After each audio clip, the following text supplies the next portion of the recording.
Yung mga ano nga pala, mga residenteng napaalis po dito ay sa may Naik-Cavite na ano, na relocate. 63 families po 'yon, mga kababayan, na nabigyan po ng pabahay diyan po sa Cavite, Naik-Cavite. Ang daming lilinisin ngayon dito. Pero at least ang maganda nito ay ano na po sila, safety na po sila doon, may maayos silang tirahan.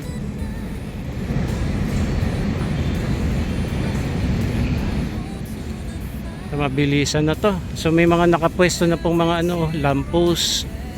May baluster na rin dito sa gilid. Nagkakabit na pala sila rin dito ng ano, ng mga lamppost. Kaya magandang hapon mga kababayan. Mag-update po tayong muli dito sa ano, Pasig River Esplanade. Dito na po sa may area ng Arroceros Forest Park. Right now, andito po tayo ngayon sa may Quezon Bridge, kung saan tanaw na tanaw po natin itong project dito, no? At maganda pa yung view natin dito kasi ito, tanaw na tanaw lamang din dito sa ibaba. So napansin lamang natin ngayon ay may mga nakapwesto ng mga ano, lamppost. Ayun na, pinagtutulong-tulungan na pala nila. Ay, i-zoom natin.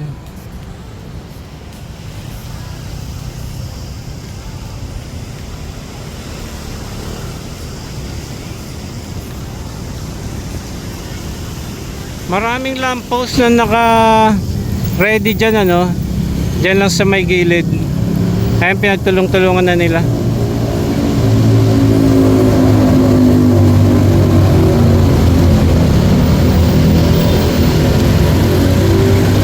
Mabilis yung gawa nila, mga kababayan. Parang kailan lamang inimpisahan nila dito sa may Arroceros Forest Park ngayon. Nalagyan na nila ng mga baluster yung sa gilid, ano. Tapos itong mga lamppost naman ngayon pinopwesto na nila.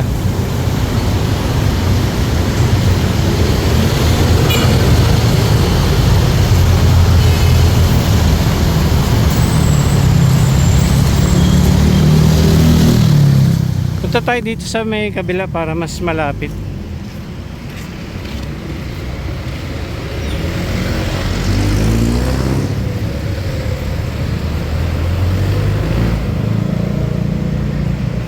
Napakaganda nito, mga kababayan, pagka natapos. Ito nga pala, mga kababayan, yung project ni Pangulong Bongbong Marcos at First Lady Liza Araneta Marcos. Ito nga, Pasig Bigyang Buhay Muli. Hindi lamang sa pagpapaganda, no, ng Ilog Pasig, hindi lang sa paglilinis, paglalagay din ng mga parks. Ganon din yung mga mga kababayan po nating maapektuhan, especially mga informal settlers. May programa din po sila dyan. Actually, yung iba nga po nakalipat na ng Naik-Cavite, yung sa may bandang ilalim nitong MacArthur Bridge, doon lamang po sa kabila. Yung marami po kasing nanirahan doon. So 63 families po yun, mga kababayan, at nai-relocate na po doon sa Naik-Cavite. Ayan, i-zoom pa natin. Pinagtutulong-tulungan nila tong itong mga lampposts.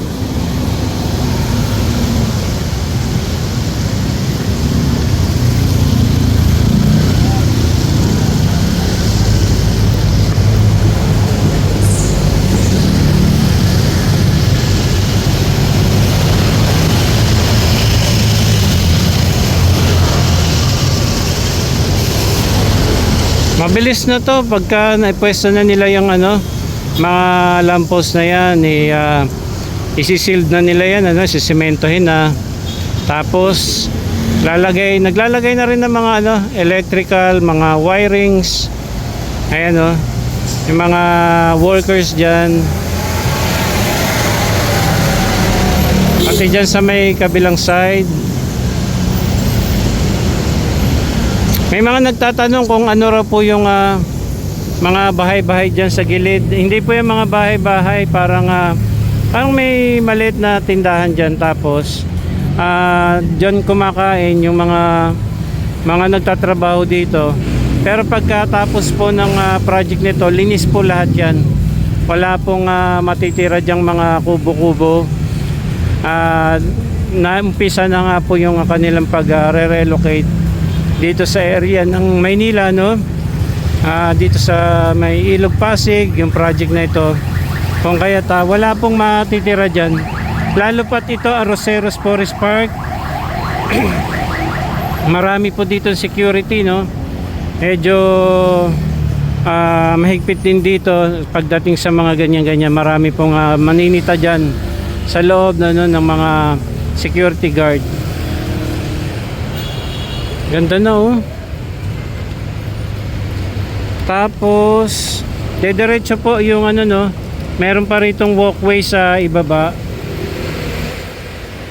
Yan, sa ilalim nitong tulay merong walkway dyan katulad ng ginawa po sa may Jones Bridge.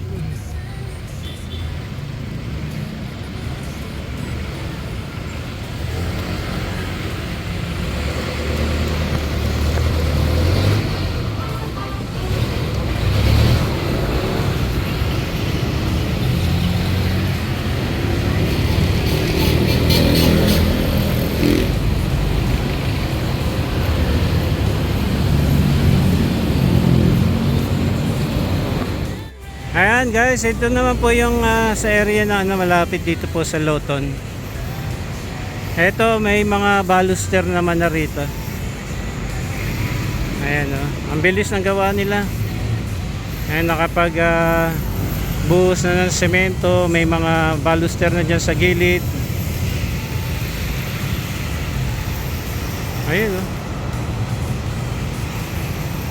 Try natin makapunta doon kung pwede pa, no? Ito na po yung yung tinirhan ng mga informal settlers. Ayan, wipe out na po sila rito sa may area na ito ng gilid ng Ilog Pasig. Ito po yung LRT malapit sa MacArthur Bridge. Tapos ito na yung Esplanade, oh.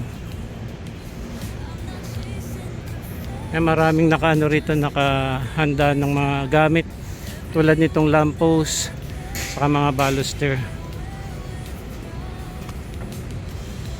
Ayan, yan. Bukas na rin pala ilaw, ano?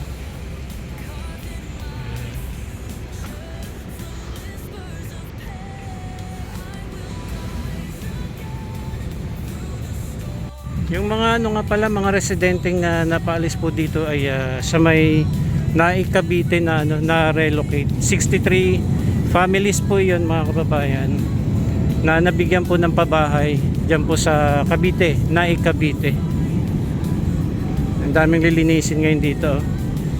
Pero at least ang maganda nito ay na po sila, safety na po sila doon, may maayos silang tirahan.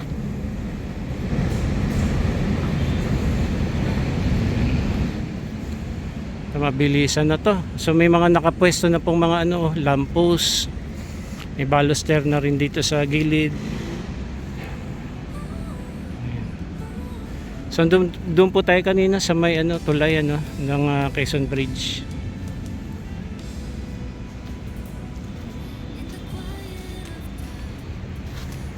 Okay, ito pala yung kumukuha ng mga basura. Itong Pasig River Coordinating and Management Office, PRCMO. Ang daming water lily.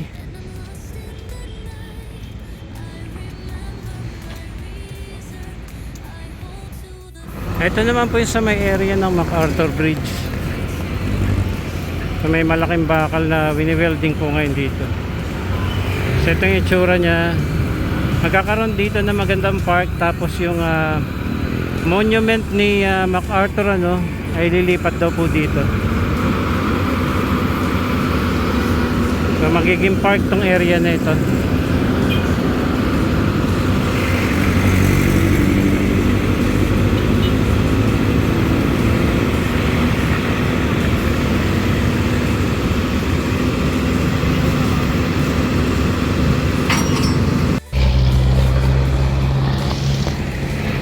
Kapag ka naayos na to, maganda ng tingnan, tapos wala na yung mga informal settlers, kasi parang kakadagdag din po sila ng ng pagdurumi ng Ilog Pasig. No, yung kanilang pinakabanyo, ito na lang din ginagawa, tapos yung mga basura dito na lamang din nila tinatapon. So pagka naisayos na ito, napakaganda na, plus maglalagay ng mga security katulad po ng ginawa dito, no, mula dito sa likuran ng Manila Post Office hanggang doon po sa may Port Santiago. Actually yan, bukas na ilaw, ay talagang naalagaan naman ng gusto, at may mga security na nagbabantay.